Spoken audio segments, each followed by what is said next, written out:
भारतीय क्षत्रिय महासभा का राष्ट्रीय अधिवेशन लखनऊ में आयोजित किया गया। इस अधिवेशन का उद्देश्य विकसित भारत 2047 के सपने को साकार करने के लिए क्षत्रिय समुदाय की भूमिका पर चर्चा रहा। इस अधिवेशन में देश के विभिन्न हिस्सों से 700 से अधिक प्रतिनिधियों ने भाग लिया। कार्यक्रम के मुख्य अतिथि राजस्थान के पूर्व राज्यपाल कलराज मिश्र और अति विशिष्ट अतिथि परिवहन मंत्री दयाशंकर सिंह रहे। अधिवेशन के दौरान 21 व्यक्तियों को राजपूत शिरोमणि सम्मान अवार्ड से सम्मानित किया गया। मेरा नाम रूपेन कुमार सिंह है। अखिल भारतीय क्षत्रिय महासभा 1897 का राष्ट्रीय संयोजक हूँ। माननीय उच्च न्यायालय में भारत सरकार और उत्तर प्रदेश सरकार का विधि अधिकारी हूँ और गोमती नगर के वार्ड रफी अहमद का मैं वार्ड मंत्री भी हूँ भाजपा का।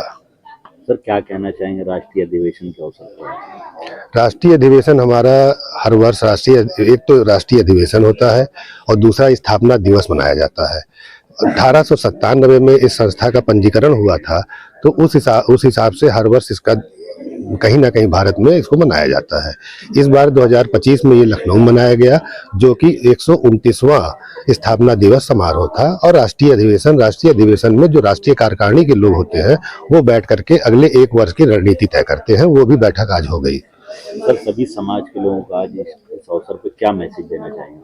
सभी समाज को हम मैसेज यही देना चाहते हैं कि जीवन एक ऐसी चीज है कि जब आप 10-12 साल की उम्र हो जाए, चाहे वो लड़का हो चाहे लड़की हो, तब से लेकर के वृद्धावस्था तक कि अब वो शारीरिक रूप से थोड़ा सा अक्षमता आ रही है, तब तक के जीवन काल में समाज हित के लिए कुछ ना कुछ योगदान जरूर करे और उसके लिए कम से कम 1 घंटा प्रतिदिन अवश्य दे। और वो 1 घंटा कोई ऐसा वक्त नहीं है कि उसके लिए रोज आपको घर से निकल के कहीं काम पे जाना ही है कि नहीं ये समाज का मैं काम करके आऊँगा। वो 1 घंटा आप एक काम कर सकते हैं कि अपनी कोई एक डायरी बनाइए, उस डायरी में 1 घंटा प्रतिदिन के हिसाब से आप कोई एक उद्देशिका लिख डालिए कि मेरी भावना कुछ ऐसी आ रही है समाज हित के लिए, जनहित के लिए, राष्ट्र हित के लिए, तो मैं ऐसा करना चाहता हूं, मेरे विचार ऐसे हैं। लिख लीजिए। आप 10-12 साल, 15 साल, 16 साल की उम्र में लिख रहे हैं तो 20, 25, 30 में करने योग्य हो जाएंगे। मेरा कहने का मतलब है कि जब इंसान जीवित अवस्था में कुछ करने लायक होता है, शरीर में उसके ताकत होता है, मस्तिष्क में विवेक होता है, तो उस कार्यकाल में वो जानवर की भांति केवल जीवन जी करके, अपने निस्वार्थ की पूर्ति करके, अपनी मनोरंजन, अपनी खुशियों को पूरा करके, अपने परिवार को पूरा करके और इस धरा से चला जाए, ये तो जानवर करते हैं। इसलिए अगर मनुष्य बन के रूप में स्थापित होना है तो कम से कम कुछ न कुछ समाज हित और राष्ट्र हित सर्वोपरि के रूप में अवश्य करें।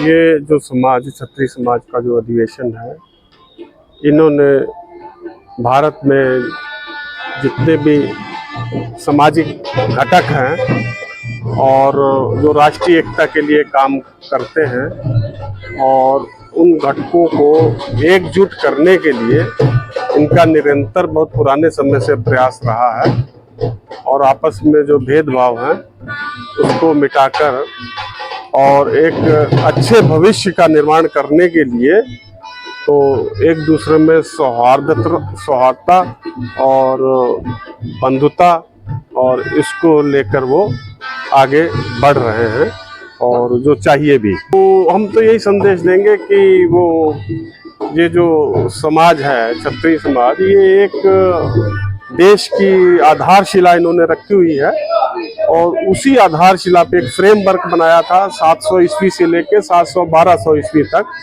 तो इस आधारशिला के ऊपर ही हमारा राष्ट्र का निर्माण हुआ है और उसमें कालांतर में समय समय पर बहुत सी ऐसी चीजें हुई हैं जो प्रतिकूल भी हुई हैं, अनुकूल भी हैं और उन सब में संघर्ष करते हुए आज जो प्रारूप भारत का देख रहे हैं, तो इसमें इन क्षत्रिय समाज का बहुत प्रमुख रोल है।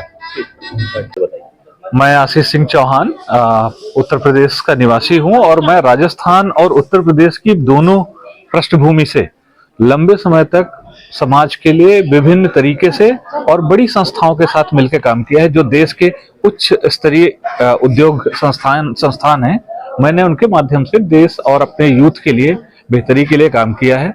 और आज ये क्षत्रिय महासभा के अधिवेशन में वापस वही ऊर्जा जिससे हम देश को विकसित भारत बना सकें, और उस विकसित भारत के लिए सबसे ज्यादा आवश्यक है कि हम बार बार ऐसे अधिवेशन, ऐसे कार्यक्रम और संगोष्ठी बार बार हो और हर एक युवा को, हर एक वर्ग को पूरी तरीके से जागृत किया जा सके ताकि अपने देश को हम आगे बढ़ा सके। सर, आज इस ऐतिहासिक अवसर पर क्या मैसेज देंगे सभी क्षत्रिय समाज के लोगों को?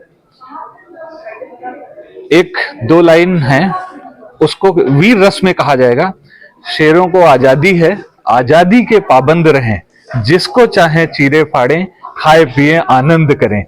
तात्पर्य है इसका कि आज एक बार फिर क्षत्रिय समाज को 2047 भारत को विकसित बनाने के लिए कहीं न कहीं अपनी पूरी ऊर्जा, पूरी निष्ठा और पूरे डेडिकेशन के साथ अपने देश को आगे बढ़ाना, अपने समाज को आगे बढ़ाना और अंत में अपने परिवार को आगे बढ़ाना, इस उद्देश्य पे काम करना होगा पूरी ईमानदारी और पूरी निष्ठा के साथ। यही आज का संदेश है और यही आज इससे हम लोग सीख के जा रहे हैं ताकि देश के लिए हम आगे कुछ कर सकें। धन्यवाद।